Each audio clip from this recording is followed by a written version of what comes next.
being nothing to being worth over $7 billion, making it more valuable than Skype, Hinge, Pinterest, Tumblr, and so many more. And unlike every other social media giant, Discord doesn't even have ads, it doesn't sell your data, and it's free to use. And yet Discord is one of the highest valued social media companies in the world, with Microsoft attempting to buy Discord for $12 billion.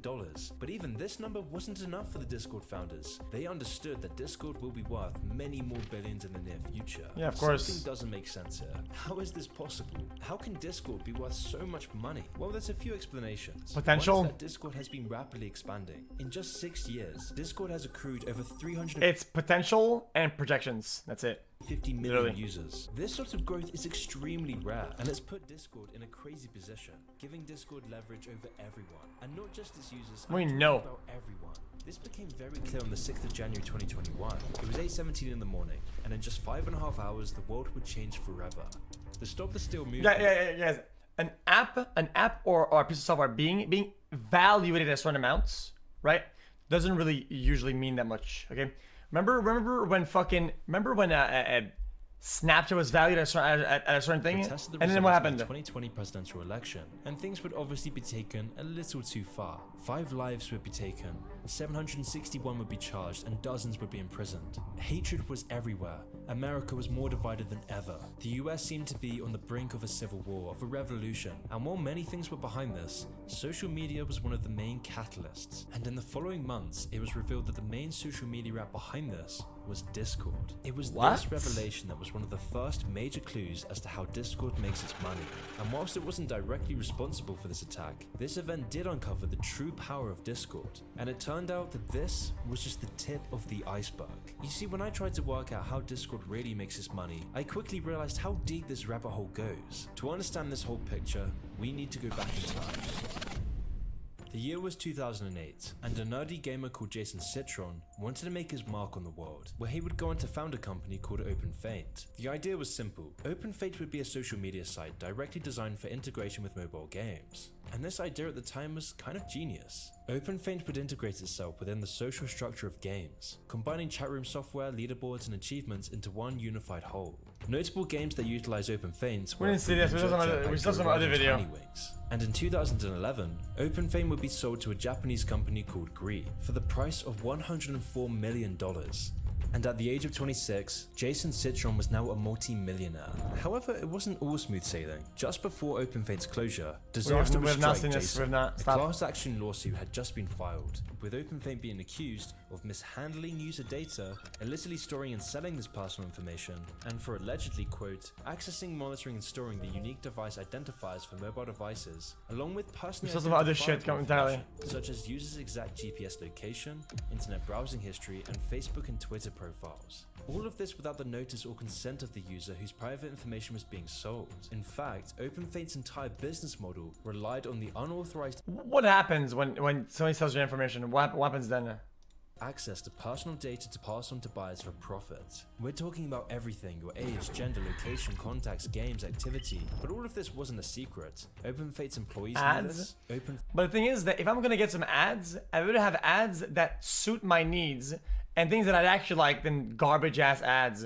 So I don't really give a fuck if they have my data to give me better ads. It's just gonna be a better experience for me. Like, I don't really give a fuck. Fate's shareholders knew this, like, and of course Jason was behind all of this. And yet all of them put their moral reservations. Just give me better ads. Okay, cool, man. Very luckily for Jason, the case was dropped with no reason given. And so Jason was now a multi-millionaire, free 26-year-old. He could do anything, but he still wanted to make his mark on the world. He wanted to influence society. He wanted to create something groundbreaking, something revolutionary. And so in 2015, he formed a average shill. I mean, average tinfoil hat. Dude, they will clone your identity, blah blah. How many times does that happen from the fucking internet? Where he would bring back not only the idea of an online communication service centered around the gaming industry, but also some of the shady business practices that define OpenFate. However, the app's early months were rough to say the least. Discord's voice functionality was a total disaster. Call connections between users were precarious at best, and the quality of calls was even more erratic. I remember that. Jason and his team were obsessed with the app. With this obsession, the team continued to improve. New management was introduced, calls became stable, and people began to take notice of Discord. And while the user base was initially small, Twitch streamers and writers quickly began spreading the good news of the app. I don't Features agree. like its user-friendliness, its utility of combining servers with voice chat features of Skype, and its apparent security made Guys, Discord a very popular choice Discord live stream from one user to another is better than YouTube. for internet users. And by the end of 2015, Literally. Discord now had 3 million users. And then by the same time next year, Discord would go on to have 25 million users. And so as you'd expect, investors caught onto this and wanted a piece of the pie themselves.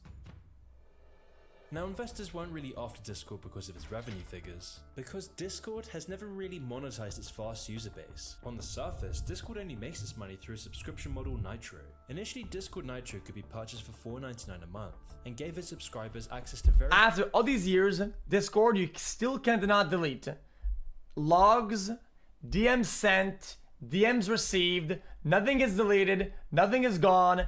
The servers that you don't use are stacked at the bottom. The convos get stacked. They can't be deleted. They can't be removed. Why?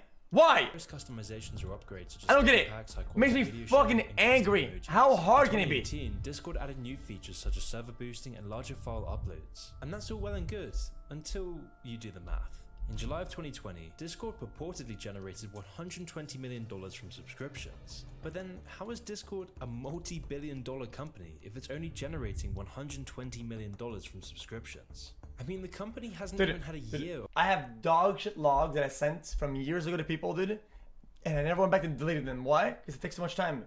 And I am willing to take the risk of having some dog shit dick pic from one of the fucking years ago that I sent somebody, dude. I don't give a fuck. Leak it, dude. I don't give. It's so.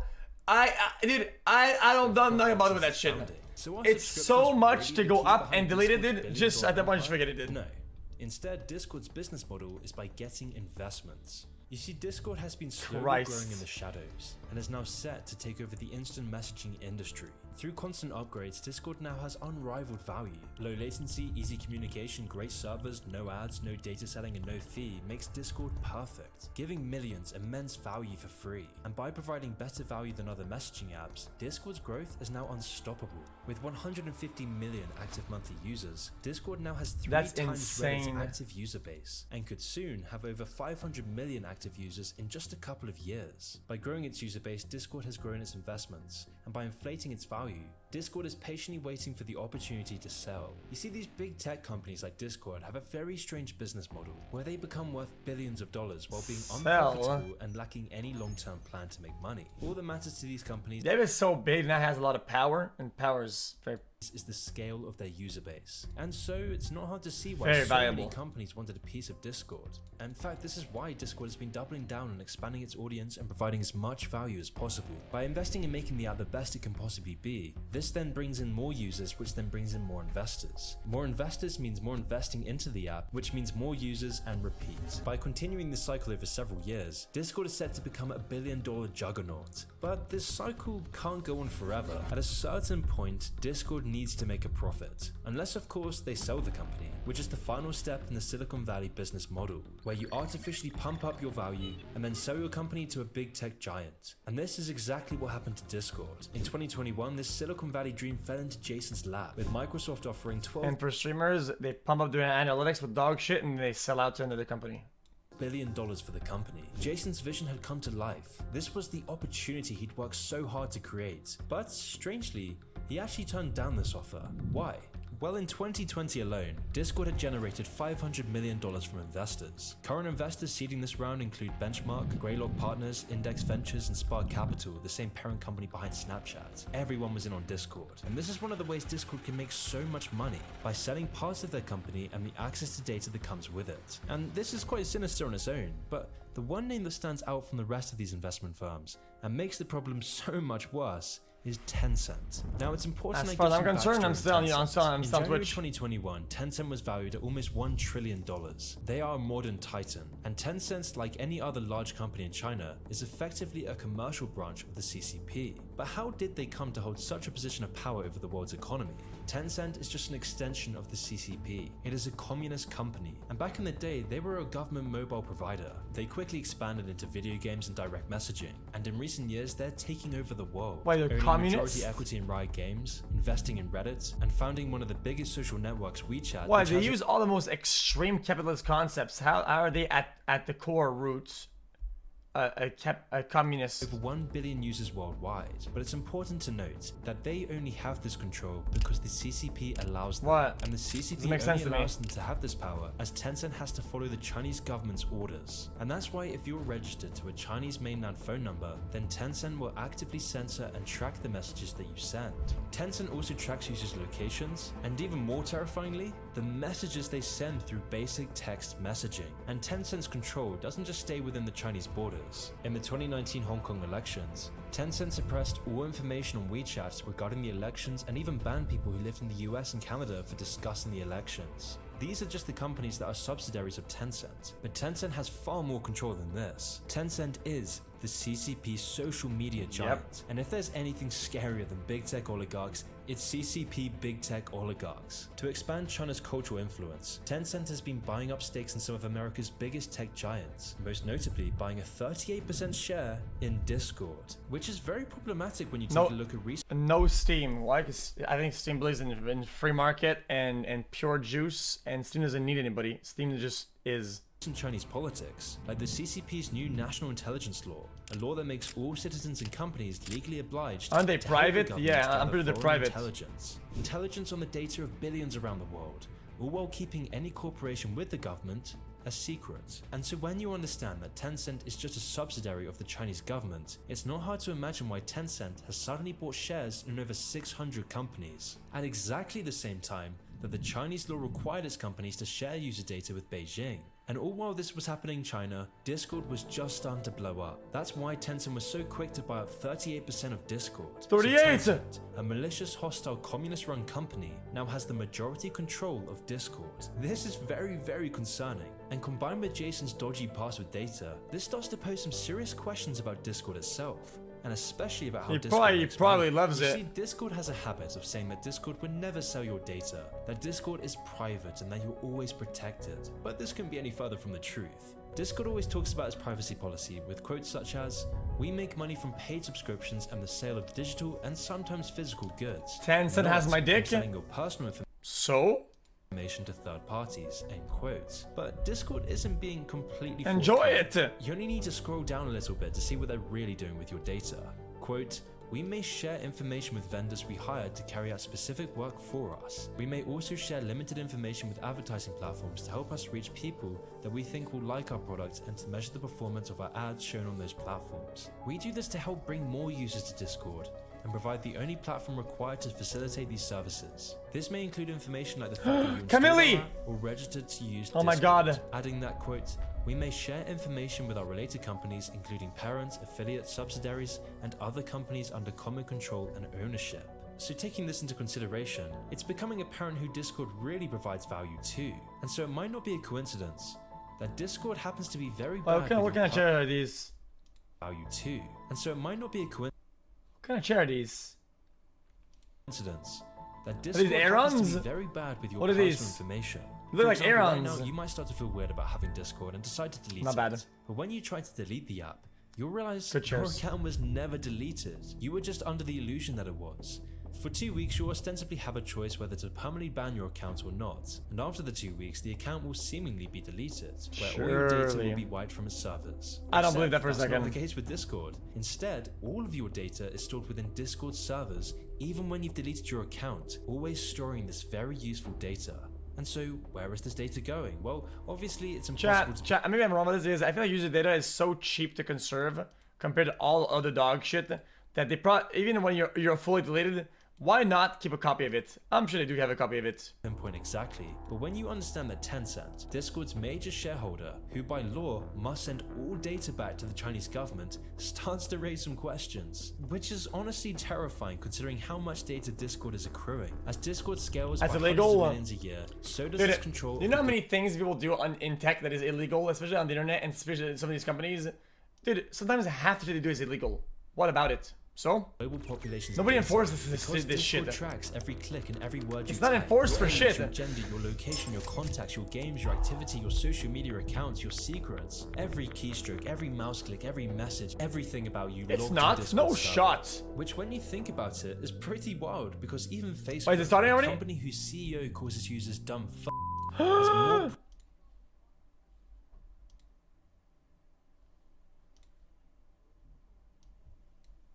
Sorry?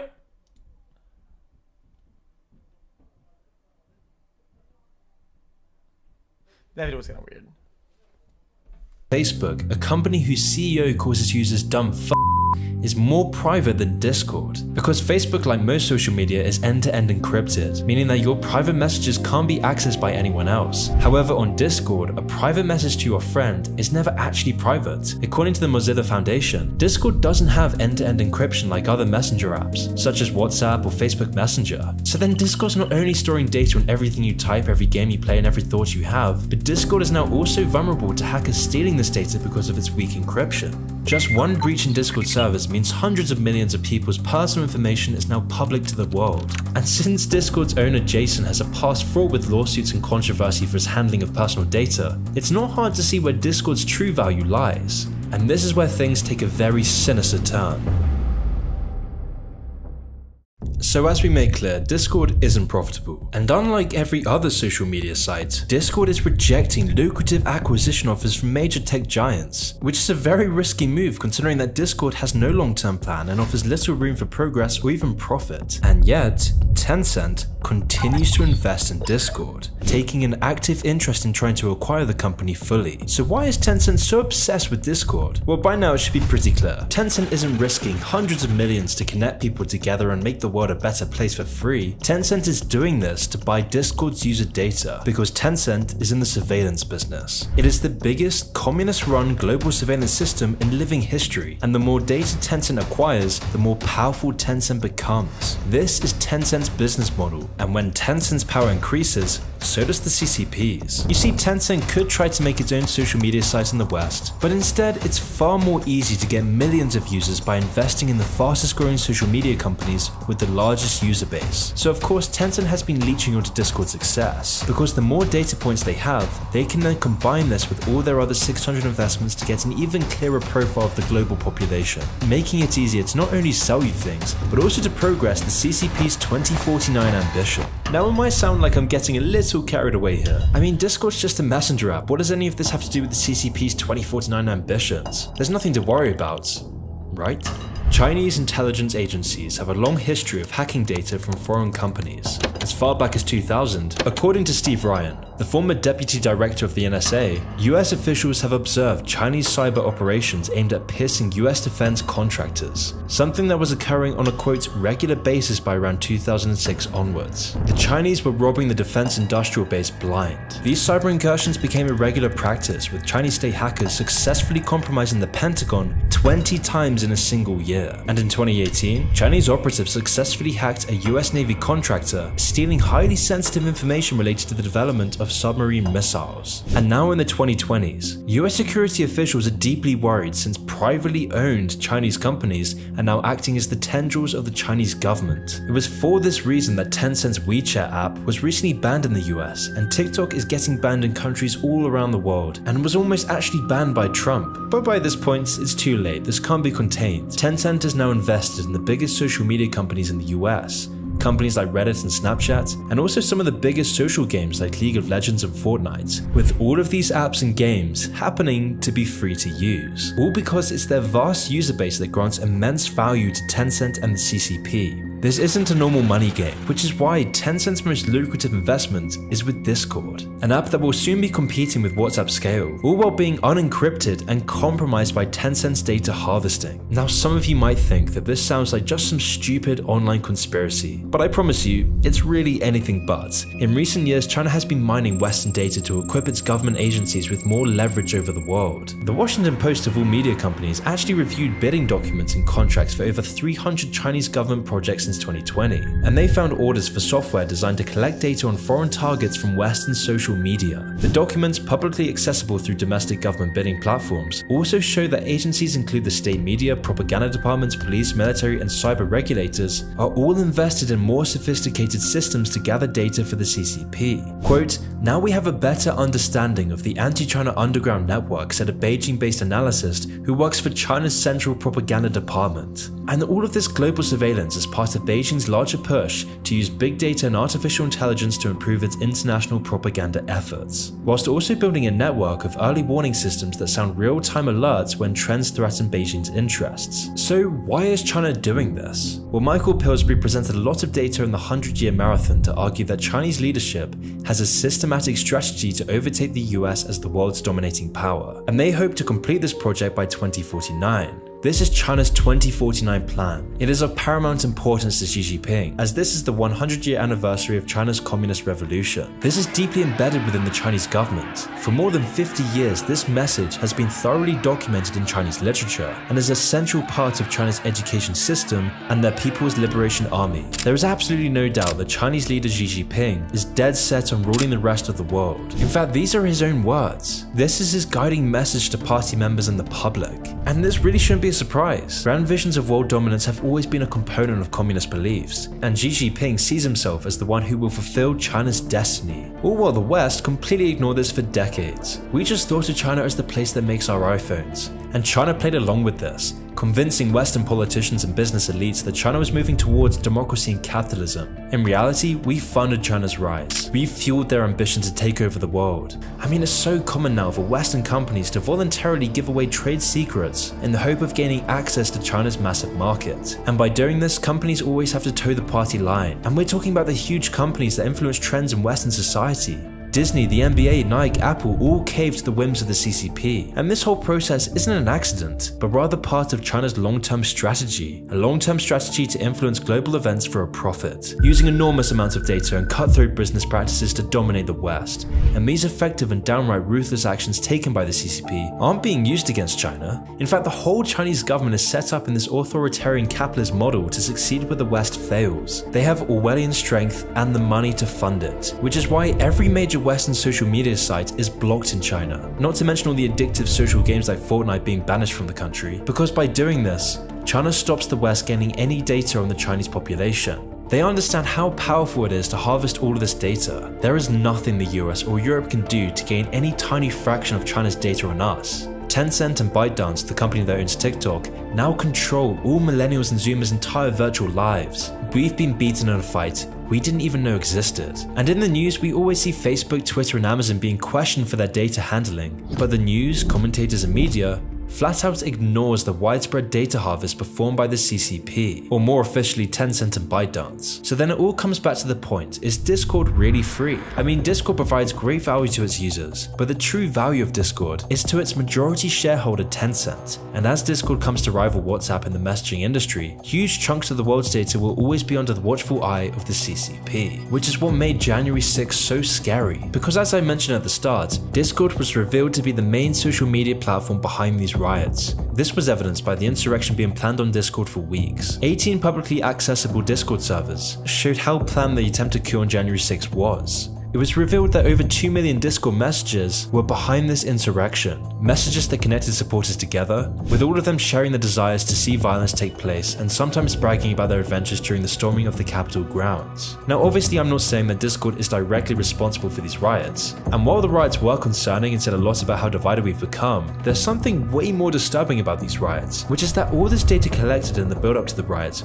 was stored in Discord servers the entire time. Remember, this isn't just simple encrypted user data like you'd find on WhatsApp. No, we're talking about every message, every game, your location, browsing history, everything. With all of this stored, monitored, and analyzed by the Chinese government. The implications of this are enormous, because as Tencent is legally required to send all this data back to the Chinese government while keeping it a secret, it means that the Chinese government very likely knew about the January 6 riots. They had all the information in advance, and might very well have used it to its advantage. And this is just one event of many. I mean, have you ever wondered how in the last year or so, China always seems to be positioned perfectly in every major event? The January 6 protests, the Ukraine war, the political division spreading across the world, inflation, the rise of TikTok, it's becoming very, very clear how much leverage China has over everyone. And this is what's so scary about Discord. Discord is a great app. It provides immense value, and it doesn't really make any money, but its growth is exponential.